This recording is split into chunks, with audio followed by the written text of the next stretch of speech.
And welcome to an episode of Project Peak Performance. Today, myself, Rob and James, we're going to do the live review in the group, and then it'll be scheduled on Friday if you're listening on audio, all about NLP, a little bit of psychology, but all about the mind. And we had the fortune of having Mark and Nikki from the Tailored Life come and join us on the episode. Myself and Alex hosted it.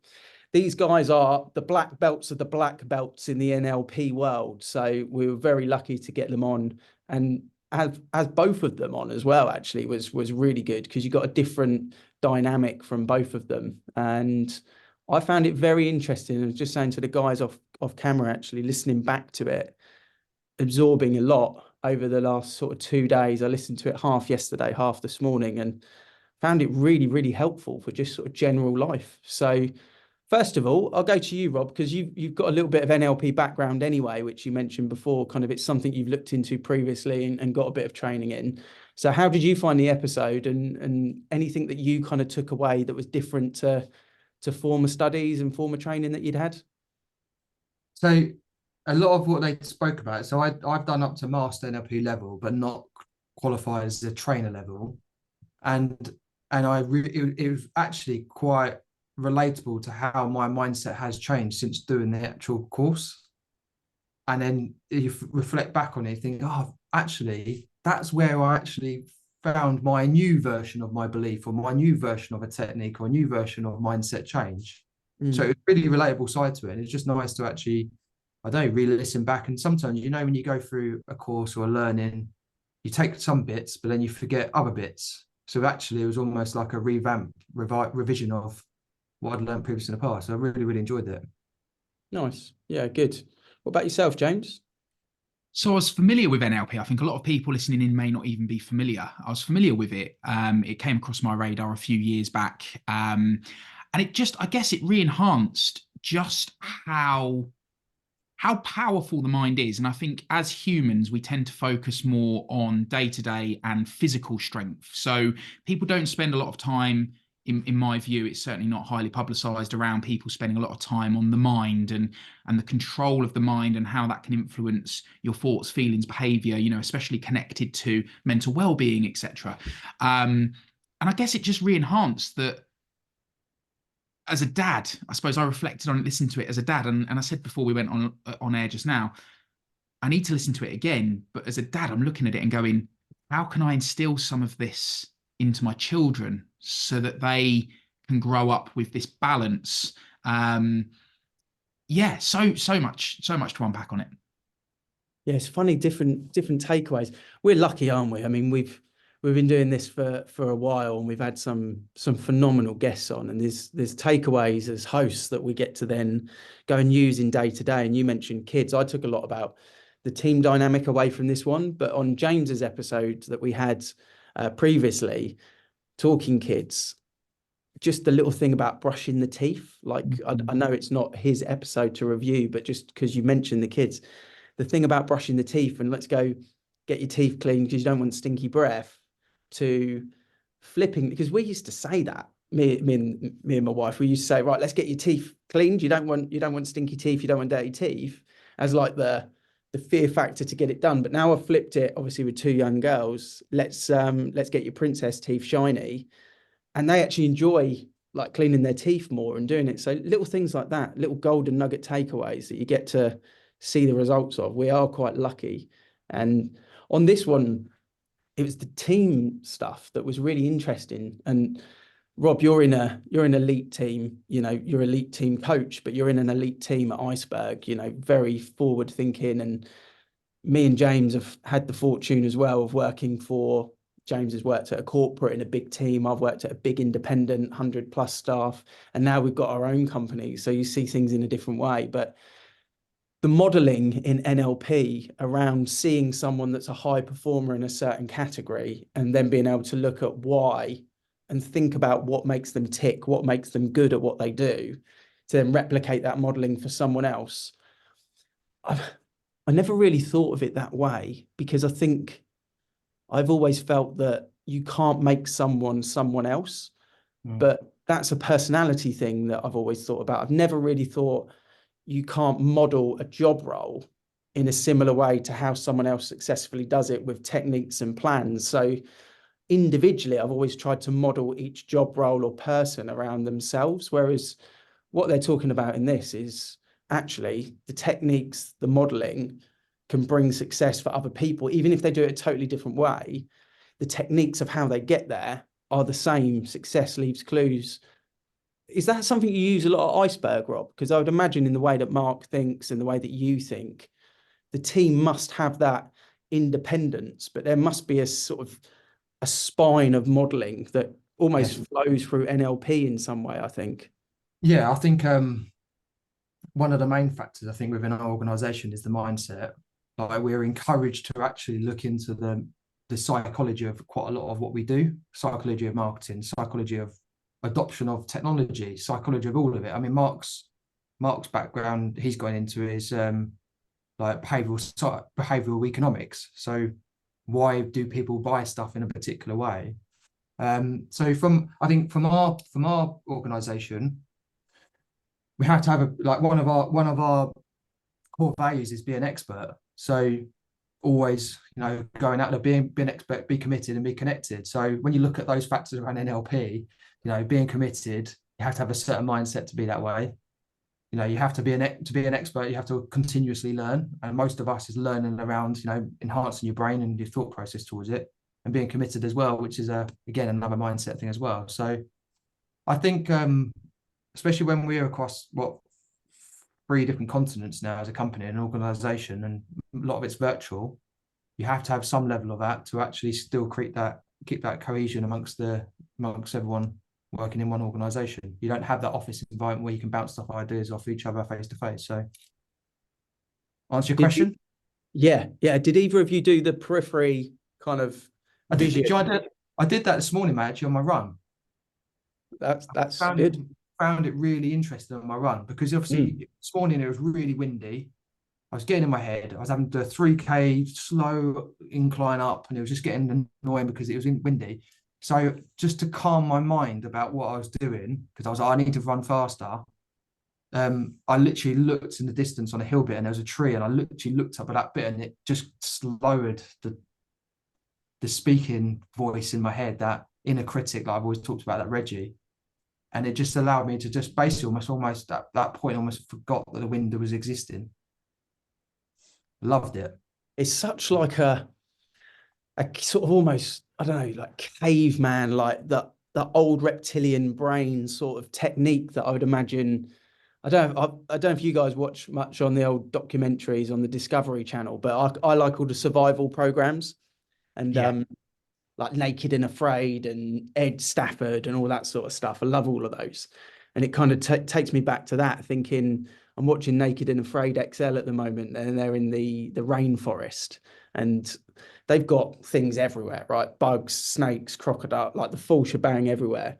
But it just sort of takes you back to that visionary thing. And on holiday, funnily enough, I've just come back from Tunisia, and I had to go to the pharmacy to get something for the little one who had heat rash. And as you came into the hotel, I don't know if you've ever been to Tunisia, but it's a bit of a hairy place, right? So coming in from the airport, they're doing the bomb test under the cab, with the mirrored stuff. You go through 2 armed gates. So both sets of gates have got machine gun people on there to stop the outside getting in effectively. So you're kind of thinking, right, if I'm going to walk out into the public domain here, it's a bit risky. I'm doing it on my own. But as I sort of left the second gate, collection of guys kind of on the right-hand side, and I knew where I had to go, half a mile to the pharmacy type thing. But there was a little bit of the old heart going a little bit, because you're kind of like foreign country, the stories, etc. But I did the little technique. So I sort of looked up, expanded my periphery a little bit, and I felt really in control and really calm at that point, because I was like, I can see everything. I know what's going on. So I sort of felt in control. And it was another one of those little techniques that was quite nice to use in that moment, which was quite cool. And you've obviously used it in the running there. With the kids stuff, going back onto that, James, what was your thought process around NLP and kind of using that psychology? The thinking about the thinking was the common phrase that we used, which was the big takeaway. Why is someone thinking that? Why is your child thinking that way rather than why is your child doing that? It's quite an interesting topic, I think. Yeah, it's quite relevant at the minute, actually, because our little boy Stanley, he's 3.5, and he's going through this transition. So I'm experiencing it not only in terms of the transition he's going through, but equally how Hayley, my other half, is reacting to it, because he's very much a mummy's boy. And he goes to nursery a couple of days a week. And up until 2 weeks ago, Stanley was very, very comfortable with the idea that he didn't want to go to nursery. Very, very adamant. Like, he would kick off something chronic when we arrived. But then all of a sudden, 2 weeks ago, like, am I going to nursery today, mummy? And it wasn't nursery day. And Hayley's really struggled with that as well, because she's so used to him wanting to be with her and play with her. So when I was listening to the episode and I was kind of looking back at my life and reflecting on those nearest to me, I wonder what has changed for him. I wonder why he's thinking that way now. What's happening in his little brain? And in some ways, how can I help Hayley embrace it? Because she's feeling a little bit out of her depth now, because she's so used to him needing her that now he's like quite happy playing on his own. He's quite happy going off to nursery. He literally gets in the nursery door and runs off to play with his friends now. And Hayley, I can see it in her face. She's really struggling with that. So it's quite interesting listening to go, what's going through both of their minds at the minute, and then from the way I interact with both of them, how can I help Hayley embrace it? Because it would be very easy, because from my point of view, I love the fact that he wants to be independent, because I was very independent when I was young, but I had a very safe upbringing. You know, my mum and dad were there, and we were all very close, and so I always felt safe. Hayley's upbringing wasn't quite the same as mine, so I think that safety and that security is quite important to her, that closeness, that bond. So I'm like, okay, how do I approach this? Because my natural instinct is, isn't it amazing that he wants to be independent? That's not going to land well with Hayley, because she's like, I don't want him to be independent just yet, because I need to come to terms with it. So it was more really thinking about the thinking that listening to that episode made me do. Yeah, no, it's interesting, because you look at that and you say the questions that Hayley wants to be asking are why, you know, she wants to know from him, like, what's the enjoyment around going to nursery? She wants to feel that security, that he loves that environment. And why don't you want to play with me now, Stanley? That's the really big question inside her. That's the wrong question, but that's the thinking about the thinking is then you start to lead into things like attachment theory and why you're attached in a particular way, and then that thinking leads into what you just said, James. Like, my upbringing is different to Hayley's upbringing, and like we were talking about, the perception on that podcast is around like your perceived view is different to Hayley's perceived view, and Hayley's thoughts, Hayley's feelings, Hayley's connections towards the children are different. Yeah, isn't it? Pretty interesting. Yeah. I was only having the same conversation with Kel.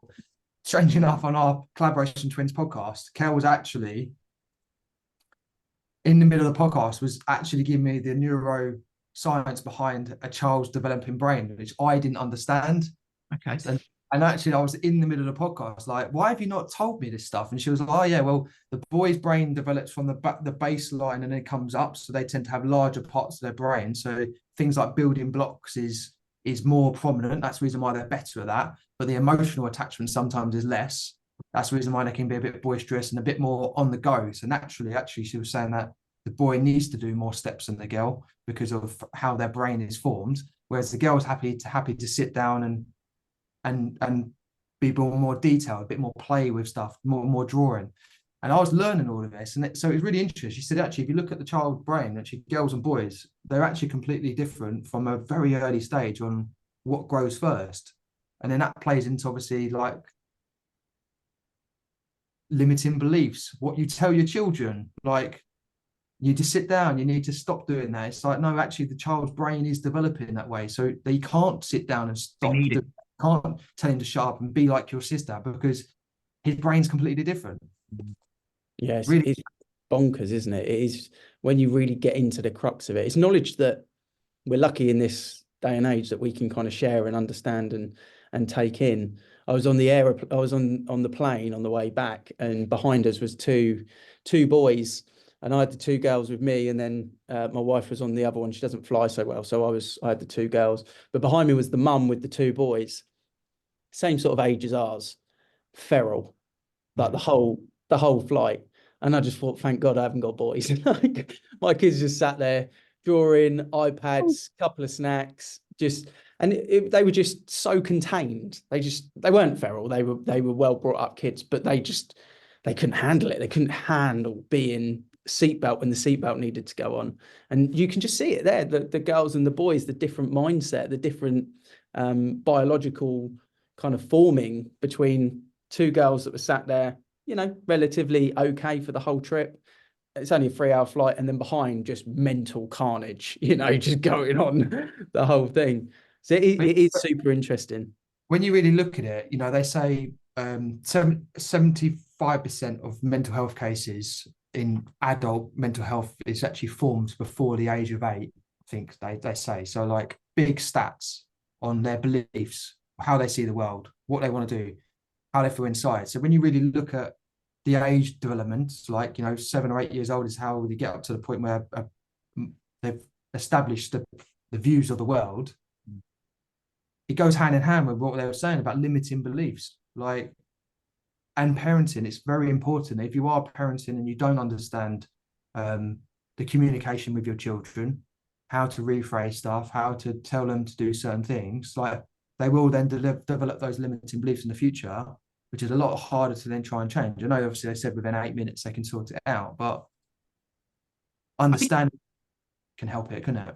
I think bringing it back to kind of adulthood, though, I think one of the big things is people don't know what they don't know, right? So they just accept their existence. They accept that their limiting beliefs are the way of the world. I think the challenge is they then, generally speaking, people surround themselves with people with a similar outlook and view to them, don't they? Because otherwise it puts them outside their comfort zone.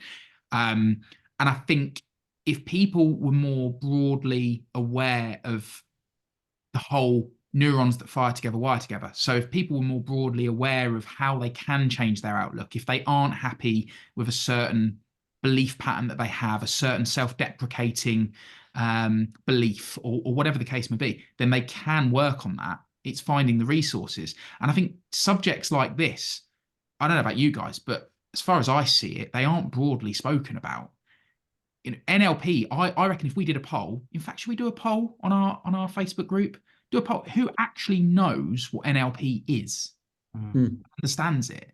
Because I think if we did that, or we did it, let's say on our own personal channels through social media, I think we'd be quite surprised as to how few people actually understand what it is and how it can work. And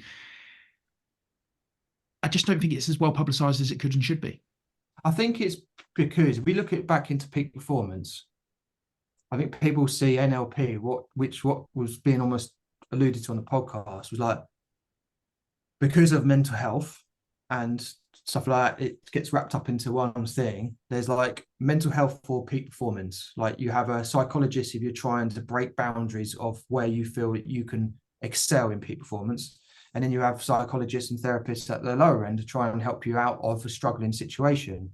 So things like NLP could be seen as almost like, it's a bit woozy, a bit fluffy. Why do you need to do that? But if it was like peak performance mindset, you know what I mean, rather than NLP, how to reframe your mind in 8 minutes to achieve peak performance, the same techniques, the same concepts, the same theory, the same mindset thing will probably be there.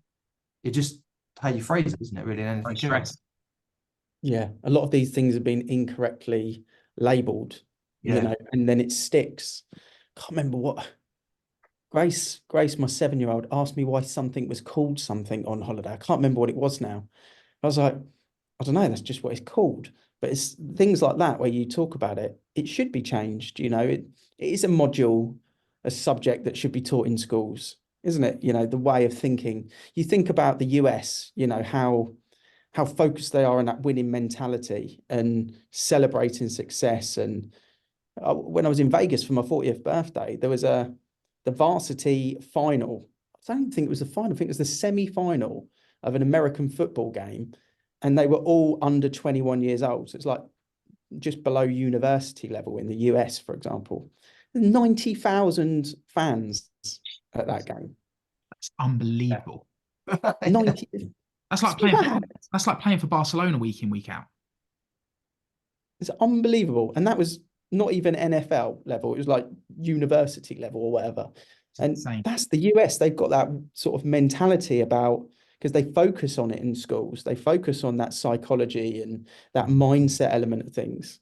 And Rob's into his mixed martial arts. I'm into UFC, and UFC is becoming more and more popular now. But you look at the psychology around UFC today, or mixed martial arts in that performance level, because for me, mixed martial arts is the ultimate of the ultimate. You know, you've got boxing, you've got kickboxing, yes, you've got elite, but a mixed martial artist in a fight effectively beats a boxer, beats a kickboxer, beats everyone, because they can do everything effectively.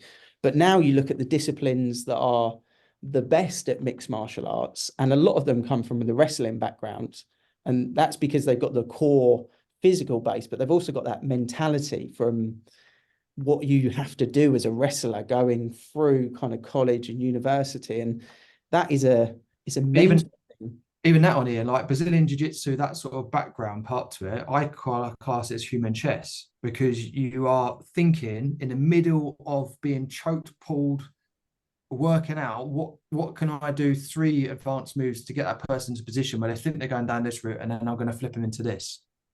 So like you have to really numb down that brain to really think about what you're doing in that process, rather than going into primal instincts of like, I'm just going to rage squeeze this person.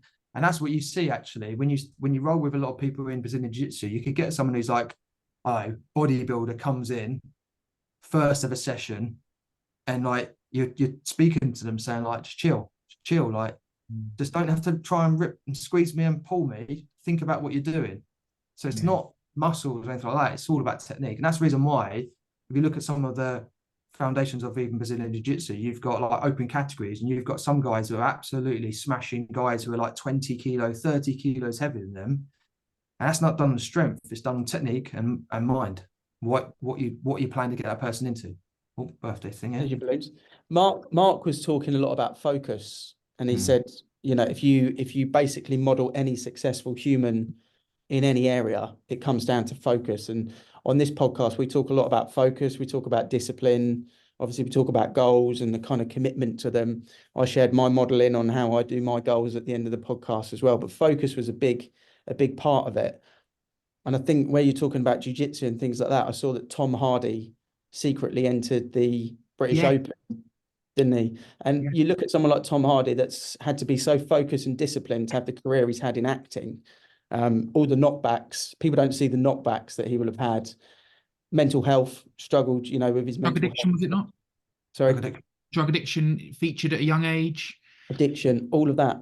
It's interesting though, because he was 45 when he entered, and he entered the under 41s or something, didn't he? That it was a category below his age bracket or something that he entered, and then went on to win. But I suppose it goes down a slightly different pathway, but it does feed back to mindset and mind control, and therefore NLP.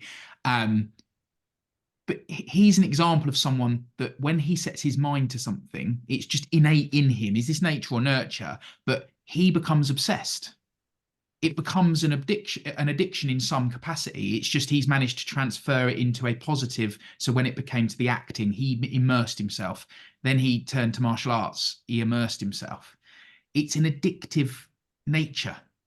Yeah, and the words that we're using there as well, obsession, addictive, they've got a negative connotation to them. Yeah. And I listened to something this morning, I think it was this morning actually, and it was talking about the difference between obsession and passion. And when you're passionate about something, everyone kind of says, you know, I'm so glad that you found this passion of yours or this hobby of yours, or they celebrate it. Oh, it's so good to see you so happy in that environment. And then when it flips into, no, I'm really taking this seriously now, and it becomes an obsession, people are like, oh, you're a bit crazy with that. Like, why are you so focused on that? Why are you so obsessed with that? Why can't you have a day off with that? And it becomes a negative thing where actually you've shifted from, I'm no longer kind of just doing it. I'm going to do it to the best I can possibly can. And I'm going to give it a level of focus from an NLP perspective that means I want to be the best version I can possibly be of it. And it's not going to offend anyone or hurt anyone, but people see it as happy to crazy.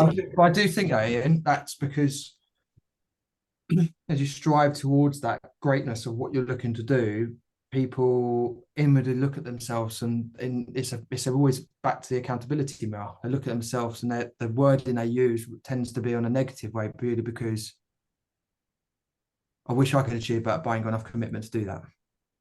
Or I've got excuses, I've got limiting beliefs, I don't want to work on myself. So like it's an addiction, or it's like you said, it's going from passion to obsession. It's like, no, it's something that you're very keen on, but obviously someone would love to commit their time to that, but they just don't want to. That's my view on it. It's an interesting topic though, because you're saying it, Ian, and therefore I believe you've probably been on the receiving end of it. And I know I certainly have. I've had people say, you're obsessed. And I always used to kind of reflect and go, is that a fault in me? Is that a fault in my character? Is there something wrong with me that I act and behave this way? But I've got to a point now where I kind of look at it and I go, someone actually said it to me the other day. They basically said, you're very passionate about what you do and how you do it. It seems like it's a bit of an obsession for you. And I said, thank you. I appreciate that.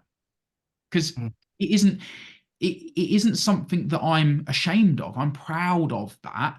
And admittedly, there's areas of my personality that I'm wanting more balance on, a bit like you with your trilogy. And for me, it isn't just work. It isn't just family. It isn't just whatever else. It's got to be a blend. And that's the bit I'm working on, is to be able to have the blend across the 3 or 4 areas of my life that are really, really important to me. But what are your thoughts to that now? Do you receive it in the same way? Do you both receive it in the same way? If someone calls you obsessed, are you grateful for that comment? I think about probably 9 or 10 months ago, I put a post on LinkedIn about it, and I said it was about obsession. And it was something along the lines of, if you want to be truly successful in an area, do you feel you have to be obsessed to do it? And you get 2 or 3 people that were like, yes, absolutely you do. And then the vast majority, 80-90% of people were like, no, you don't have to be obsessed, blah, blah, blah, blah, blah, to be successful. And I was kind of like, that's interesting, because in my mind, and in the circle and the people that I listen to and the motivators and the people I learn from on socials and things like that, obsession is the thing. But I think that's where my trilogy comes in, is because I'm aware that I can become obsessed in an area, and I don't want to be obsessed in one area. I want to be able to still have the balance in the other 2. Because like I said to you, you can't be 10 out of 10 on all 3. If you're 10 out of 10 on one, you're 7 out of 10 or 6 out of 10 on the others. It's not possible. You can only be 9 out of 10 on all of them. You can't be 10 on one. So you have to accept you'll never get perfection in one of those areas. But yeah, and the reason why I was thinking about it this morning, James, probably relates to what you do at the Avenue and what I do at Avocado, because I genuinely believe if you're going to be a self-employed estate agent from an NLP mindset perspective, you have to be obsessed in that first 6 to 9 months of what you're doing. You cannot do it as a passion or as a hobby. You've got to be fully obsessed in it. Yeah. And if you're not, you won't make it. And I think that's why a lot of self-employed agents don't make it, is because they don't treat it as an obsession. They're blasé. And I've had it with Avo agents where I've said to them 2 weeks in, 3 weeks in, you're going to mess this up, because you're not obsessed with what you're doing in the marketing, in the content to build it. And you've only got one shot. And if you don't do it, it won't work. And you have to almost like wind them up. And sometimes that gets the tick, and sometimes it doesn't, and they will inevitably fail. But I think it's a positive thing. But in this day and age, it's easy for people to look at it negatively. And like Rob said, 9 times out of 10, is because they see it in a different way. You look at Russ, the hardest geezer that's just completed that tour of Africa. I mean, ultra running in Britain the last couple of weeks has been amazing. We've had obviously Jasmine Paris that we spoke about. We've now got the hardest geezer that's just achieved that. These guys and girls are obsessed on a different level of 1% of the 1% of the 1% of the 1%. It's the only way they achieve a result like that is through that ultimate obsession. And in the UK, we're a bit negative with it. In the US, if that Russ, the hardest geezer, just done that, and he was from America, he would be a multimillionaire. He would have sponsorship deals coming out of his ears, and he would be set for life. In the UK, he will be the topic of the media for 48 hours and then he'll be stripped back. Watch the news articles come out of negativity of him in the next month, where they'll start pulling him apart and bring him down rather than build him up. And that's something that's a bit of a shame, but I don't know why that culture is different, but that's in our DNA in the UK, I think. I don't know what you guys think, but yeah. I feel like it's a treacherous line that we could walk along, especially in terms of my views and opinions, because I totally agree. And I think the poll that you did on LinkedIn epitomizes the mindset of the British public. 97% pretty much went down the road of, you don't need to be obsessed. You can still succeed. And whereas the 3%, which is generally speaking what makes up those that operate at an elite level in the UK, did agree. And I think that just sums it up for me. Yeah. There's a mindset of, what's the word? It's like a safety culture. It's like a be secure culture rather than a be ambitious, take risk, take calculated risk. That for me is the significant difference. Yeah. There's the ability to convince yourself that to stay in the easier zone, in the ordinary zone, as Mark and Nikki talk about, not the extraordinary zone or the comfort zone, the easier location is acceptable, but it's just ourselves that we're trying to give that to. If we're really looking for peak performance, the magic happens outside of that bubble, doesn't it? They talk about it. The magic happens outside your comfort zone. It's true. It's not the magic happens outside your comfort zone. The magic happens when you put that to one side and step into the difficult environment and experience it and lose. Yeah. And lose and then get stronger for it and then come back and win. That's ultimately where peak performance is. That links to the, in inverted commas, the word failure, right? People, it's like this innate fear of failure. Whereas I do believe in countries like the US and probably some of the Eastern culture, people move towards failure to learn faster. The more failures you rack up, the quicker you learn and the quicker you develop and enhance. But it's almost like that we've got this innate fear ingrained in us, I guess from our childhoods, I guess from the indoctrination of the way in which society operates in the UK, our parents, their parents. It's very much be safe, go and get a very steady job. Don't step outside your comfort zone because that's risky and you might fail. And that talk Mark mentioned about negative emotions or negative experiences. They hit harder. You feel them more. Can't remember the phrase he used around it, but he was talking around negativity. I think it was negativity bias, I think was what he'd said. And the fact that we just experience the bad stuff and the media use that to their advantage globally. It's not a UK thing, globally. And that was quite interesting when he modeled that out, because it was very much a case of, yeah, that makes sense. Like the words that we're using here, the experiences that we talk about, wanting to be extraordinary, not ordinary, wanting to be at peak performance level. But those negative jabs that you get are the ones that you feel, not the little pats on the back or the well dones. And sometimes you've got to kind of, I think this is something I've learned over maybe the last sort of 18 months. Sometimes you have to step outside of your bubble and visualize, like he was talking about the 100-meter racer, visualize your own race, visualize your own life. And sometimes you just got to give yourself a pat on the back and say, like, well done, like, well done. And that's a hard thing to do, especially, sort of the masculine type world of alphas, etc. It's not the sort of thing that you probably talk about, but sometimes you have to, because that's the little bit that you need to go, actually, no, I'll keep fighting through those negative jabs. And he was talking about the long goal. Rob, you've got goals coming out of your ears in terms of things that you want to do and achieve, which, is amazing to see. At the moment, what I've loved about your ultra training is every training run that you do that's to do with the ultra training says ultra training run. Now, you might only run 4K, 6K, 9K. It's not an ultra distance, but it's all towards the ultra training goal. So you're just linking every little micro thing to a win to the big goal. And Mark was talking a lot about have a goal after the goal. And we spoke about the Olympians, and, you look at people like Ricky Hatton and Paul Gascoigne and Wayne Rooney that have hit the ultimate and just, you know, Britney Spears, etc. You know, you can talk about loads of them, can't you?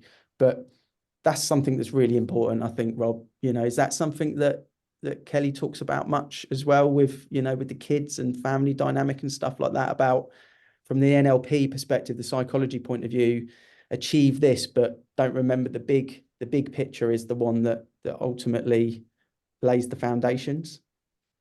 I think so like if you looked at the goal setting of it and go back to what you were talking about earlier about your trilogy and stuff like that. Like, yeah, one of my goals last year was the TEDx, and I used visualization. Mark was talking about his morning routine. Like, he talked about cold water therapy, and a lot of people talked to me about cold water therapy, and I talked to him about from a mindset perspective, not from a cold water therapy. And yes, there might be some elements to that. But, you know, he was talking about his morning routine. Like, I'm now like 443 days now of doing cold water therapy every single day, and people go like, "Oh, I couldn't do that." It's stepping outside, away from it all. And actually, he was talking about obviously like the vision of that lot. Most of the time, I tend to sit there staring at a tree, taking everything in, sights, sounds, smells, what's going on in my day, and stuff like that. And one of the things I always did from there was visualize the TEDx event I was doing.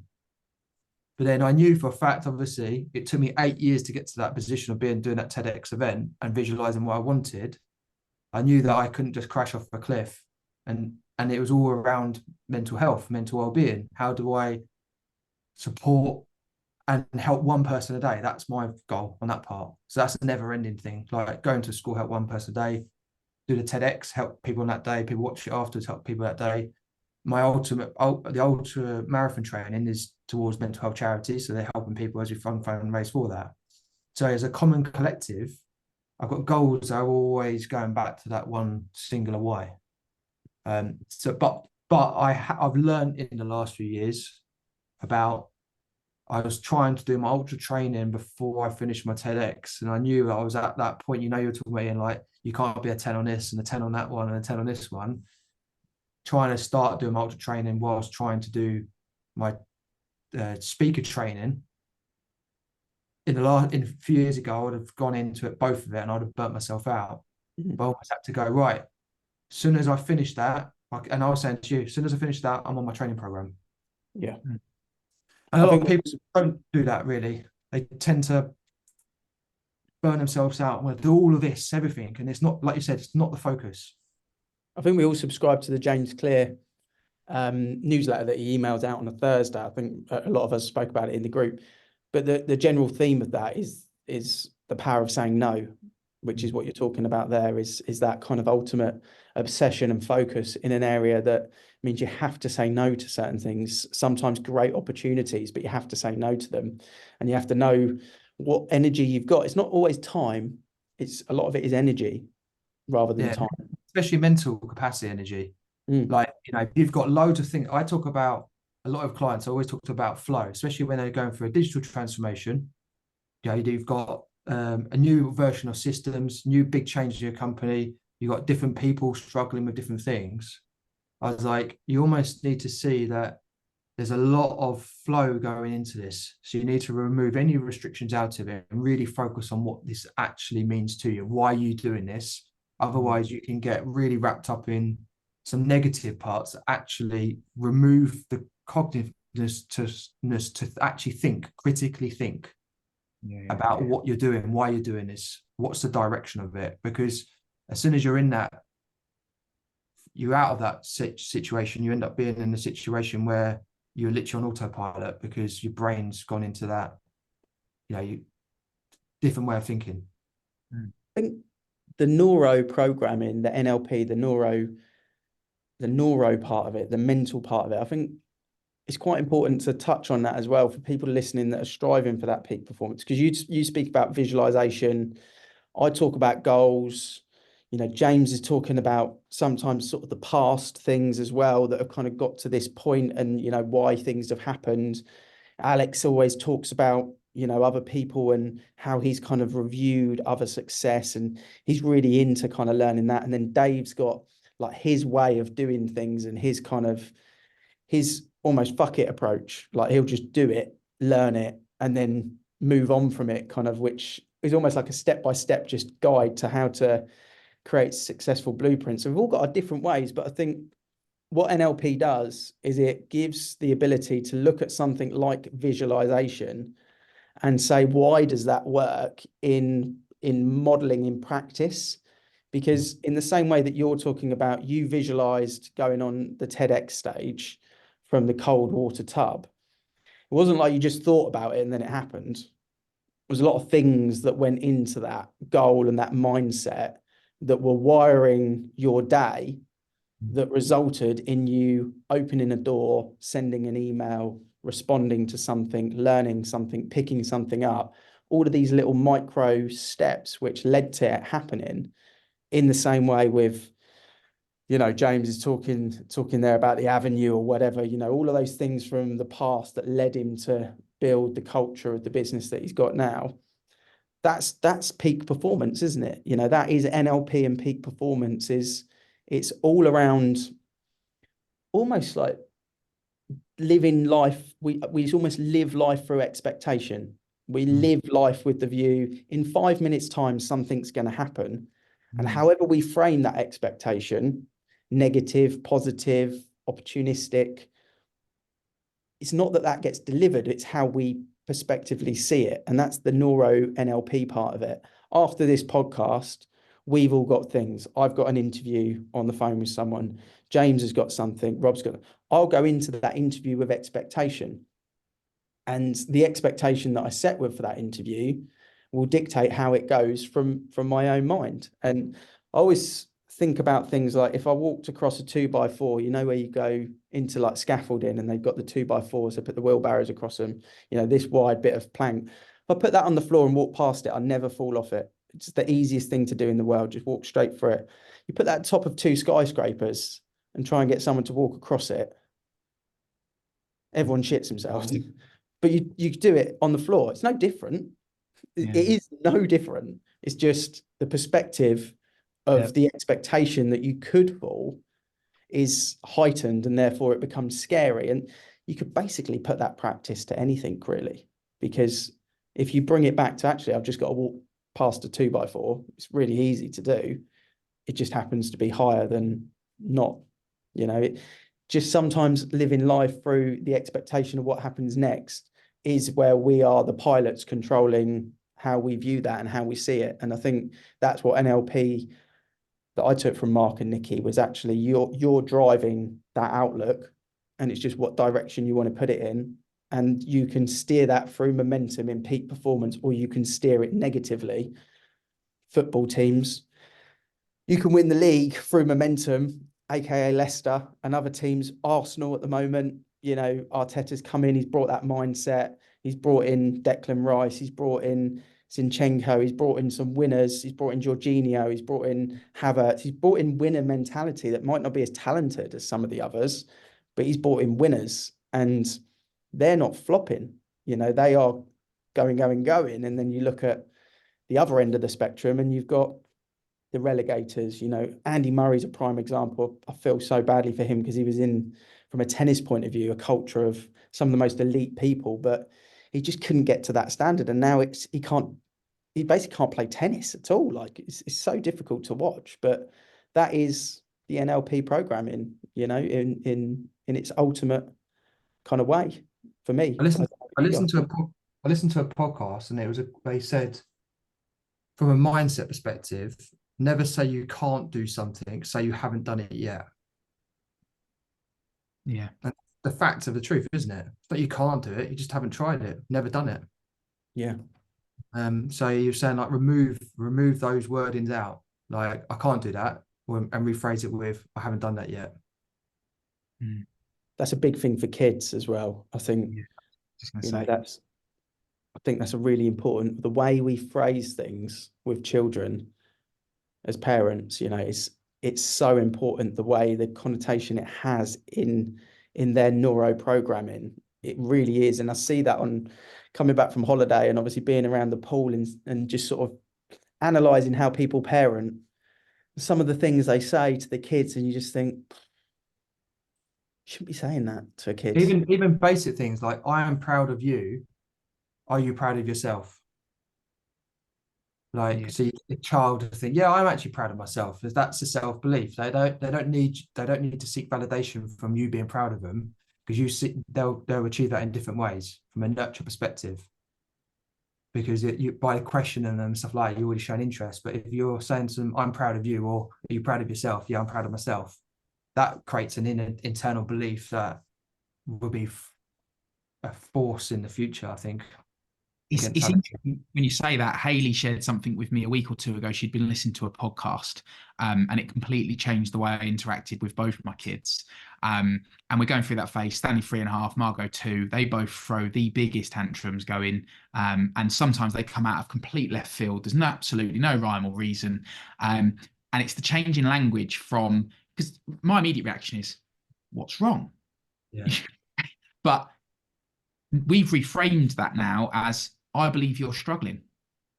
So to confirm that we believe that they're having a hard time validates their feeling. And I've seen like a significant change in their tantrums just by reframing it, because they don't understand they don't understand it themselves. But I believe you're struggling. Like Margot was completely diffused the other day. I believe you're struggling. Do you need a cuddle? And that was it. Completely diffused. And it made me think, from an adult perspective, sometimes you face challenges, and sometimes it's just people need acknowledgement of the challenge they're facing. They don't. I'm very much a solutions oriented person. Someone comes to me with a challenge and I will find a solution. That's just how I'm built. But sometimes people might come just for the sake of, just need someone to hear me out and acknowledge what I'm going through. And it's really reframed my whole outlook just from that. But they mentioned it at the end. Mark was mentioned at the end of it. He was talking about, and also Nikki, they were talking about mental health and how we have that stigma around all of it. Actually, if we removed the stigma of it and actually went back just down to having more deeper conversations. I mean, my TEDx talk was all around removing fine out of society and actually having deeper conversations. And if we had that layer of communication from a work, family, friendship, like not verbal, I'm going to lay it all down on you, but a little bit more of a layer of like how I'm feeling, how I need to be validated a bit more. And I think that will change society, because it comes back to accountability. It comes back to, I've been heard, I've been listened, I'm seen, rather than it just being, yeah, how are you? I'm okay. And it's like, but what is okay on a scale? Is it okay on 3 or 10? Yeah. So like, it's great, James, you're doing that and you're reading that part to it, because again, by getting them to do that, one, they feel validated, but then also they will start to unlock a different level of communication you have with your own children. I had a difficult one on Sunday. Not a difficult one, but I'll share it with you because we're talking about the kids. So I went for my Sunday run. I came back and Grace was in her running kit. And she was like, I want to go running with you. I was like, okay, we'll go running. So we went for a run around the lake. Obviously for me, that's like amazing. It's really cool. And I said, right, we'll how many laps of the lake do you want to do? And she was like, let's do 3. So it's going to be about a 2-mile run, right, for a 7-year-old. And then we get to about a mile in, and she goes, I think we'll do a marathon today. I was like, and I was caught between, I know physically she can't do a marathon right now today. But then with all of this stuff that we're talking about, limiting beliefs, and listening to different stuff, and the James Burke one, and then the NLP one, and you're like, can I tell her we can't do that today? Like, how do you? It's so difficult, but you have to be so careful, because a lot of dads would have just laughed at that and go, no, you can't do a marathon. But then you have to go, okay, well, we're not going to do that today, but if you want to achieve a marathon, we can train towards a marathon. And what a lot of people do is they'll break it down into half, and then a quarter, and then a quarter of, a half of a quarter. She's like, what does that work? It's like 3 miles. She was like, let's do that today. I said, well, look, you set your target today to do 3 laps of the lake. If we can do 3 laps of the lake, the next time we can do the 3 miles, the 5K, which is the quarter of it, or the 1/8 of it, or whatever. And it was kind of in my head, I was so conflicted to, like, she was enjoying the run so much with me, and she wanted to just carry it on for like ever, effectively. But she was like, you run marathons, so let's just run a marathon today. And it was hard to answer it, because it really caught me in my tracks. I actually nearly tripped on a route, because I was like, mentally my brain was going, how do I answer this? I was like having that sort of emoji moment where I was like, shit, I don't know how to answer that. So that's How parenting, amazing, isn't it? how amazing that is that. Look, bearing in mind what Rob said earlier, that a lot of children's worldview is formed by the age of 7 or 8. Your little girl is 7 and she hasn't got limiting beliefs around what she can achieve. She has got an outlook where she's like, I believe I can do it. And I absolutely love to hear that, because so many children have limiting beliefs placed upon them. And so then we end up with children going through this process of, well, I can't do that. I can't do Well, that. if And you then they think don't about understand. Guys, look at the modelling element to that. Like the modelling is you, Ian. Like if you didn't do your marathon runs, didn't have the why, didn't have what you're looking to achieve with it, understand that part to it, you might be a dad that's not doing that. And that's not to say that you all have to be runners and you're a bunch of losers if you don't, but you've inspired your daughter to feel like she can run a marathon. That's it. That's the part, and that's a very, very powerful thing. Like just you said, James, like she hasn't got limiting beliefs that anything is possible. Mm. Yeah. And think about And I that. love it. So many different families having that same process. Like how much of a generation that we shift towards a different view. You say about the running, it's the transferable mindset that I really, really rate there. That if she believes on that day that she can run a marathon, that means that mindset now is ingrained in her, that she believes she can go and achieve anything. And I think that's a great place for that little girl to be, because she's going to grow up with this worldview of, I believe in myself and I back myself. But she's also got the balance of having you, and I'd imagine your wife is very similar to you in so much as she'll have her feet on the ground. So she's not going to have her head in the clouds. She's going to have her feet on the ground and go, "Oh, nothing is going to stand in my way. I've just got to work out a plan on how to get there." It was really cool. It was a really cool experience because around our lake, there's 3 benches in a triangle. So for me, obviously, I'm going out for a run. I'm not like resting unless I'm doing an ultra.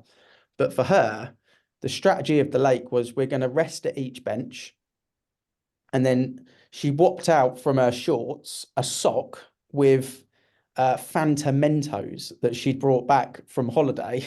Because she was like, I'll need energy at each bench. So she's like, got this sock because she didn't have a pocket in her shorts that she's just whopped out and she's just chewing a Mento. And she's like, well, yeah, I'll have a Mento on each lap or maybe each bench. We'll have a little rest and then we'll carry on. So like in her head, it wasn't, and I'm like, wow, like where is this coming from? Because she's not a confident child in terms of, like she's not like, she doesn't have that belief about everything. Another example is she learned to play Uno on holiday and she then became obsessed, that we talk about, obsessed with Uno. And we got back from holiday and obviously her friend that she was playing Uno with that she'd met out there wasn't there. So she wanted to play Uno with us. And on the day we get back, we're like, right, we're doing all the washing. We can't just sit down and play Uno all day, but she wanted to. So I found it on the iPad. I was like, look, there's the app. And you can play Uno while we do all the washing, have half an hour of playing Uno. And then I just checked what it was and I realized it was online. So she was playing other people online. I thought, oh shit, this is going to be a bit awkward. She's going to get her ass kicked because she's playing 3 other online people, not computers, actual other people. Anyway, she saw the photo. She's like, Daddy, why is that woman there? I was like, oh, you're playing other people. And she's like, am I playing adults? I was like, some of them are adults. So the first 2 games I had to sit next to her and she was like wanting a bit of support. And then she was okay and she didn't need the support anymore, but she needed it at the beginning. And then I looked later on the next day and she had the iPad out. I said, what are you doing? She's like, I'm playing Uno. She'd moved up from level 1 to level 13. She was playing Uno Masters and beating them. And I was like, Jesus Christ. I was like, she was purely obsessed with it. And I looked at it, I was like, is that bad that she's become? I was like, no, that's like really good. Like Uno is a strategic game. It's testing their mind. She's managing to do it against other people. And in a week's time, she won't be fussed about it. But at that moment, I was like, that obsession is good because she's beating adults. And how confident is she about that game now? Yeah. And it's not a game where it's just like she's colouring in horses or whatever. It's a strategic game. So I was like, yeah, kids' minds, amazing. And that's why they had that book, Be More Kid. Can't remember what it's called. Yeah, Be More Kid, I think was the book. And it's probably something to close off the episode, that if we were all a bit more kid, with that, not having the negativity bias and having no limits to what we achieve or what we want to achieve, and Rob's visualization to the NLP modeling to how you get to the result with the success of focus, that would make us all have peak performance a lot more frequently than we probably do, I would say. Yeah. What a way to close it out. Yeah. If you haven't listened to the episode, you listen to this one, go check it out. It's well worth it. And it's definitely something from my point of view, I'm going to be probably spending a little bit more time looking into some of that NLP stuff, really into the psychology at the moment. And I'm sure we all are as well. So while I was on holiday, I noticed that we'd got the event booked. Do you guys want to talk about that? Because I think between the two of you, it's pretty much been closed off. So what's the event? And I know people may not be listening up to this end bit, but we can take this clip and share it with people. So what's the event? Let's talk through that. Absolutely. Shall I go, Rob? On it. Cool. So the event, 10th of May in the Peaks, we are going to be climbing Kinder Scout, the tallest of the peaks in the Peak District. We're going to be meeting in Edale. It's going to be a small, intimate group. We are going to have some special guests that I've probably already featured in the podcast. So the idea is going to be a small group. We are going to scale Kinder Scout together. It's going to be a group challenge, an opportunity for the pack to come together and the community within the pack to collaborate for the very first time. So if you'd like to get involved, I'm sure we'll put a link in the show notes to be able to put your name down to register. And if you'd like any more information about the day, how it's going to be formatted, arrival times, etc., then reach out to one of the 5 of us through the community group. What's the volume? How many people will be able to come? 20 is the limit. Is that including us? That is including us. Yeah, so not a huge opportunity for loads of people. So if you want it, you got to jump on it and get involved. It'd be a great day. That really looking forward to it, and how fitting that we're doing it in the peaks with Project Peak Performance to talk about peak performance, to climb the peak of the peaks in the peaks. There's a lot of P's. I'm sure we'll have a few P's along the way, maybe in nature. So yeah, love that. Links in the show notes, and we'll share it obviously in the group. And yeah, jump on the list, get involved. Beautiful. Cheers, guys. Catch you next week, isn't it? I think we've got Chris Hunt, I think, as well. Oh, the Marine. This is a great episode. Another very strong mindset one. Yeah, big episode. Cheers, guys.